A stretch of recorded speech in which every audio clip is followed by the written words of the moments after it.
Hello दोस्तों, कहानी flix channel में आप सभी का स्वागत करती हूँ। तो आइए सुनते हैं आज की कहानी। छाया, टिफ़िन रेडी हुआ कि नहीं? कितना टाइम? मुझे देर हो रही है। मेरी घड़ी, रुमाल, वॉलेट कहाँ है? आनंद ज़ोर ज़ोर से चिल्ला रहा था। हेमा जी भी बड़ी बड़ी आंखें करके अपने बेटे यानी अनिल की तरफ देख रही थी। अनिल हंसकर बोला, अरे मम्मी, कम ऑन, मेरी तरफ ऐसे घूर के मत देखो। मैं अब छोटा थोड़ी हूँ, 2 बच्चे हैं मेरे। हेमा जी गुस्से से बोली। हाँ, लेकिन बर्ताव तो बच्चों जैसा ही है। आनंद फिर हंस दिया और बोला, मम्मी आप भी ना। हेमा जी काफ़ी लंबे समय से यह सब देख रही थी। उनको लगने लगा था कि शायद उनसे अनिल का पालन पोषण करने में कोई कमी रह गई है। वह सोचते सोचते भूतकाल में गुम हो गई। घर मतलब जेल, घर की महिला की रत्ती भर भी कीमत नहीं। यह सब देखते देखते अनिल बड़ा हुआ। जैसे जैसे बड़ा हुआ, मैंने उसे क्या कुछ नहीं सिखाया। खुद के काम खुद ही करना चाहिए। कभी अकेला रहना पड़े तो कुछ साधारण सा खाना पकाना आना चाहिए। अपने से छोटे बड़े सबको मान देना चाहिए, खासकर महिलाओं को। फिर भी ये क्यों इस तरह से बर्ताव करता है? छाया को तो कभी भी कुछ भी बोल देता है। घर की लक्ष्मी है वह। मैं अब क्या करूँ इसका? अपने ऐसे इन विचारों में वो खोई हुई थी कि तभी उनकी बचपन की सहेली चित्रा आई। चित्रा उनकी सिर्फ नाम की दोस्त नहीं थी, पक्की वाली दोस्त थी। हेमा का चेहरा देखकर ही चित्रा ने भाप लिया कि कुछ तो गड़बड़ है। चित्रा तुरंत बोली, हेमा, कल पूरा दिन तुम मेरे यहाँ आओगी, ठीक है? हमने काफ़ी समय से एक दूसरे से ठीक से बातें नहीं की है। छाया ने भी उनका पक्ष लेते हुए कहा, आंटी जी ले जाइए मम्मी को अपने साथ। बाबा को गए हुए 3 महीने हो गए हैं, लेकिन मम्मी जी घर से बाहर ही नहीं गई। मम्मी जी आप सचमुच थोड़ा बाहर हो आइए, आपको सच में अच्छा लगेगा। आंटी जी आज आप यहाँ रुकेंगे क्या? हम बनाते हैं ना एक बढ़िया सा प्लान। चित्रा तुरंत तैयार हो गई। शाम को बढ़िया सा पाव भाजी बनाने के बाद सारा काम खत्म करके छाया भी सबके साथ पत्ते खेलने के लिए बैठी। चित्रा आंटी छाया को बोली, अब तू भी कुछ शुरू कर।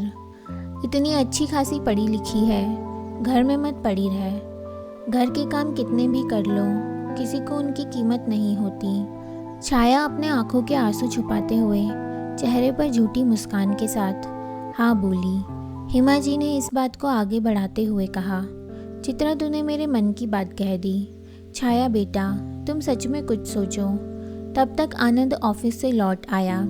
छाया तुरंत उठकर उसे पानी देने के लिए गई। सबको पाव गर्म करके देते देते उसे थोड़ी देर लग गई। चित्रा आंटी ने अनिल को हंसते हंसते कहा, छाया को तुम अब पाव गर्म करके दे दो।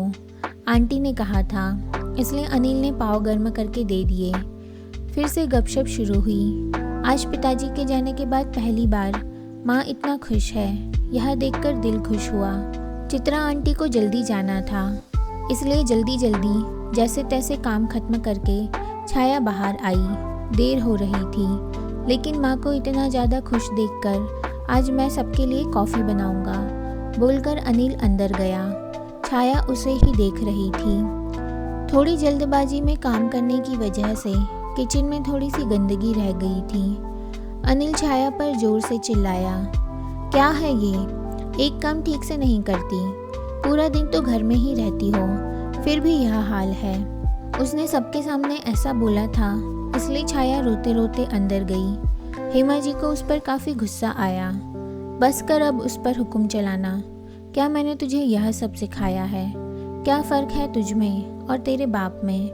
उसको बोलने से पहले वह जो काम हर रोज करती है ना, वह मुझे तू करके दिखा।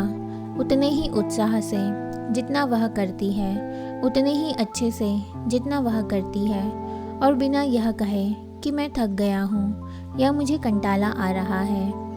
जो मैंने सहा है वह मेरी बहू को ना सहना पड़े, इसलिए मैंने तुझे काफ़ी कुछ सिखाया, लेकिन तू अपने खानदान की परंपरा ही आगे बढ़ा रहा है।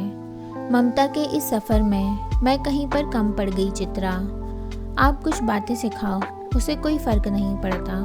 बुजुर्गों के व्यवहार से जो बच्चे सीखते हैं उसी का अनुसरण करते हैं। इस बात का जीता जागता उदाहरण है मेरा बेटा अनिल, इसका अनुकरण इसके बच्चे करेंगे, यही डर है मुझे अब।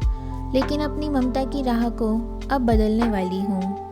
सास के रूप में मेरी बहू से मुझे जो प्यार मिला है, मैं उसको संभाल कर रखने वाली हूँ। माँ का अलग सा रूप देखकर अनिल को अजीब सा लगा। बहुत दिनों बाद मन हल्का हुआ था उनका आज। सब बोलकर एकदम खाली। चित्रा आंटी ने सहारा दिया था उनका हाथ पकड़कर। हेमा जी बोली, मन पर काबू थोड़ा हल्का हुआ, थोड़ा अच्छा महसूस हो रहा है अब। बहुत देर हो गई है माँ, सो जाओ आप, अनिल बोला। सच में देर हो गई है, चित्रा आंटी ने हंसकर कहा। यह सब मुझे बहुत पहले ही कर देना चाहिए था। छाया बेटा जरा बाहर आना। हेमा जी की आवाज़ सुनकर छाया बाहर आई। छाया, तुम शादी के बाद नौकरी करना चाहती थी ना, लेकिन पुरुष प्रधान हमारे इस घर में महिलाओं को हमेशा कम ही आका गया है। इसको मैं बदल सकूं, इसलिए मैंने अपनी परवरिश के दौरान काफ़ी कोशिश की, लेकिन कहीं कमी रह गई। यह कारण खानदान का असर, लेकिन अब बहुत हुआ। मैं यह सब अब बदल कर रख दूंगी। तुम नौकरी करो, तुम आगे पढ़कर पीएचडी करना चाहती थी ना, वह भी करो, मैं तुम्हारे साथ खड़ी हूँ। और रही बात घर के कामों की, तो जब तुम नौकरी करोगे तो सब अपने काम खुद करेंगे। छाया ने हेमा जी के पैर छुए और बोली, मम्मी जी अब आप सो जाइए। मैंने आपकी सारी बातें सुनी, लेकिन आप सो जाइए, नहीं तो आपकी तबीयत खराब हो जाएगी।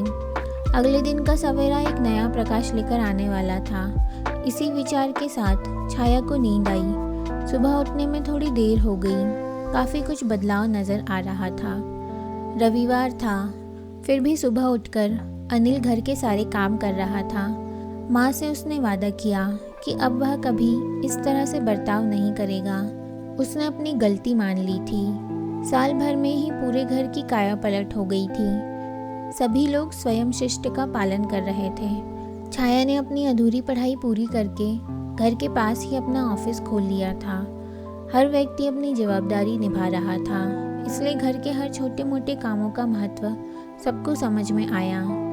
अपना इस तरह का बदला हुआ घर देखकर हेमा जी को अलग ही सुकून मिला और इस बात की संतुष्टि भी कि ममता की राह में वह कहीं पर भी कम नहीं पड़ी। तो दोस्तों, आशा करती हूँ कि आपको यह कहानी ज़रूर पसंद आई होगी। आपकी इस कहानी पर क्या राय है, हमें कमेंट में ज़रूर बताइए। और अगर आपको कहानी पसंद आई हो तो हमारे चैनल को प्लीज़ सब्सक्राइब कीजिए और वीडियो को लाइक कीजिए एंड शेयर कीजिए। तो मैं मिलती हूँ आपसे अगली कहानी में। तब तक के लिए बाय बाय।